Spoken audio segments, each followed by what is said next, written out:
एक अपडेट यह भी है कि राजस्थान संकट पर पर्यवेक्षक अजय माकन ने क्या कहा। बैठक में नहीं आने वाले विधायकों ने अनुशासन तोड़ा। धारीवाल के घर बुलाई बैठक, अनुशासनहीनता। हम सभी विधायकों की बात सुनने आए हैं, अभी कोई फैसला नहीं हुआ है। सारी रिपोर्ट आला कमान को दी जाएगी। सोनिया गांधी को एक एक विधायक की बात सुनाई जाएगी, बात कही जाएगी। सीएम पद पर कोई निर्णय नहीं हुआ है। हमें पूरी उम्मीद है कि हम सबके सब कांग्रेस के विधायक, हम सबके सब लोग बैठ करके हम बात करेंगे और इसका आगे का रास्ता निकालेंगे। अजय माकन जी, एक छोटा सवाल कोऑर्डिनेट किया, इस तरह की एक मीटिंग धारीवाल जी के यहाँ बुलाई, क्या उनके ऊपर किसी तरह की अनुशासनात्मक कार्रवाई की पार्टी सोच रही है या सोचेगी? देखिए, प्राथमिक दृष्टि से तो ये अनुशासनहीनता है ही है।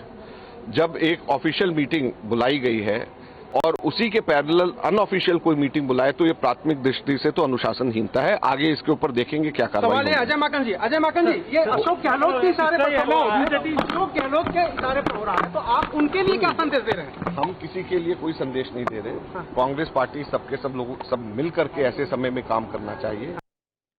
ध्वज आ रहे हमारे साथ जुड़े। ध्वज, यही बात मैं आपसे पूछ रहा था। एक तरफ माकन कहते हैं कि अनुशासनहीनता हुई है, धारीवाल ने अलग बैठक की है, जो विधायक ने अलग गुट बनाया है उसकी रिपोर्ट करेंगे। दूसरी तरफ जो खड़गे हैं वो कह के जाते हैं कि अनुशासन सर्वोपरि है। इसका क्या मतलब समझा जाए? देखिए, अजय माकन ने अशोक गहलोत से मुलाकात नहीं की और बिना मिले ही उनसे चले गए। और दूसरी तरफ जो सचिन पायलट गुट के राजेंद्र गुड़ा हैं, उन्होंने साफ तौर पर यह इशारा कर दिया है कि मध्यावधि चुनाव के लिए भी तैयार हैं। उनका ये कहना था कि ये जो तमाम जो एमएलए थे, इन्होंने जो इस्तीफे दिए हैं, ये एक नौटंकी है। अगर कांग्रेस का सिंबल नहीं हो तो कहीं के सरपंच भी नहीं बन सकते। वो ये बड़ा बयान उनकी तरफ से दिया गया है। लेकिन सवाल यही उठता है कि सचिन पायलट के पास में कितने विधायक हैं। सचिन पायलट के पास में जो विधायकों की संख्या है वो काफ़ी कम है, लेकिन अशोक गहलोत के पास में जो नंबर ऑफ काउंट है वो काफ़ी बड़ा है।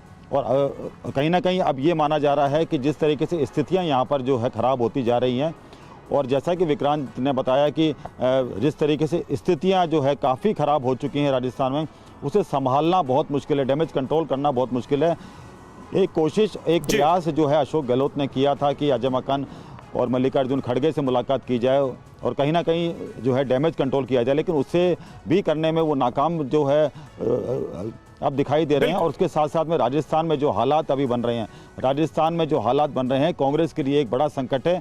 अब देखने वाली बात होगी कि जो 18 तारीख को क्या रिजल्ट आता है, कौन बनेगा राष्ट्रीय अध्यक्ष। कि पर्यवेक्षक आए और उनके सामने भी ये अनुशासनहीनता हुई, जिसको माकन स्वीकार करके गए हैं। एक ऑफिशियल स्टेटमेंट में वो बोल के गए हैं। शाहना जी, ये जो प्रश्न एक बार जब भी ऐसा संकट आता है कांग्रेस रूल्ड स्टेट में या जहां भी कांग्रेस एक मजबूत स्थिति में है, कि बीजेपी की तरफ से जरूर तोड़फोड़ की जाती है। एक ऑपरेशन लोटस का अक्सर जिक्र किया जाता है। राजस्थान में भी पिछली दफा यह भी कहा गया कि सचिन पायलट को लगातार बीजेपी अपनी तरफ खींचने की कोशिश कर रही है। इस बार क्या लगता है कि ये आरोप फिर से लौट कर आने वाले हैं बीजेपी की तरफ? रवि जी, आप शायद भूल गए हैं कि भारतीय जनता पार्टी के पास आप जैसे विश्लेषण करें, जो कांग्रेस के पास 107 विधायक है, तो कांग्रेस के पास भी भारतीय जनता पार्टी के पास भी ऑलमोस्ट 80 है विधायक। तो ऐसा नहीं है कि कमी इतनी है कि आप बोले कि ऑपरेशन करने की आवश्यकता है। पूरे देश में आज आपने वातावरण देखा है, लहर देखा है, तो वो मोदी जी की लोकप्रियता का एक लहर है। जनहित में जनता को विश्वास है कि ये सरकार काम करेगी, भारतीय जनता पार्टी काम करेगी। आप विश्लेषण स्पेकुलेशन जरूर कर सकते हैं, लेकिन मैं स्पष्ट रूप से कहूं कि हम एक अनुशासित पार्टी है। शाहना जी, देखिए, हम तो जो कह रहे हैं, जो अतीत में चीजें हुई हैं, राजनीतिक दलों के बीच में जो बयान आए हैं, उनके आधार पर और जो कुछ भी हुआ उसी के आधार पर हम एक प्रश्न रख रहे हैं। और देखिए डॉली जी, ये सवाल अब आपसे ही होगा कि भाई क्या हो रहा है कांग्रेस के अंदर?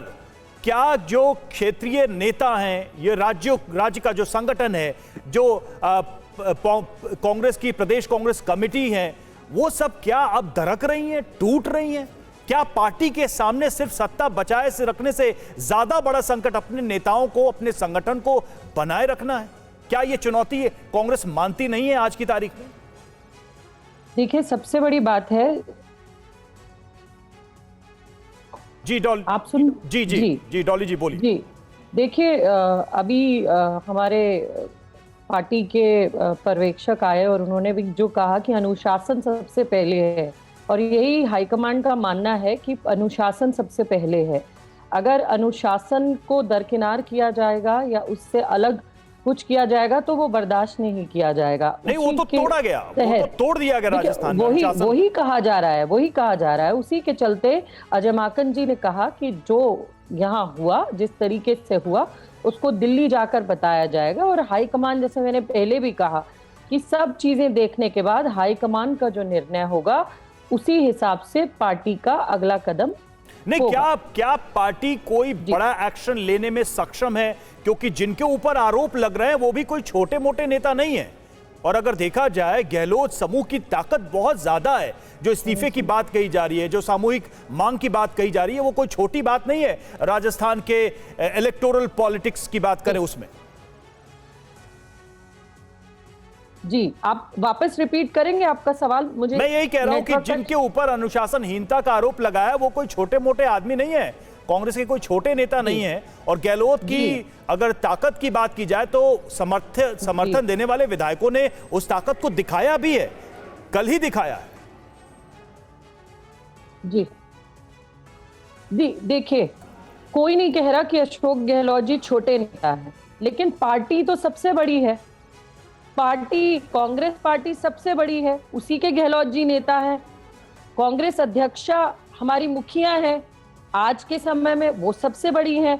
तो जो पार्टी का हाईकमांड का निर्णय होगा, पार्टी का निर्णय होगा, मुझे लगता है वही अशोक गहलोत जी का तो ऐसा तो नहीं है कि पार्टी के आला कमान की तरफ से देर की जा रही है, क्योंकि नुकसान बहुत ज्यादा। और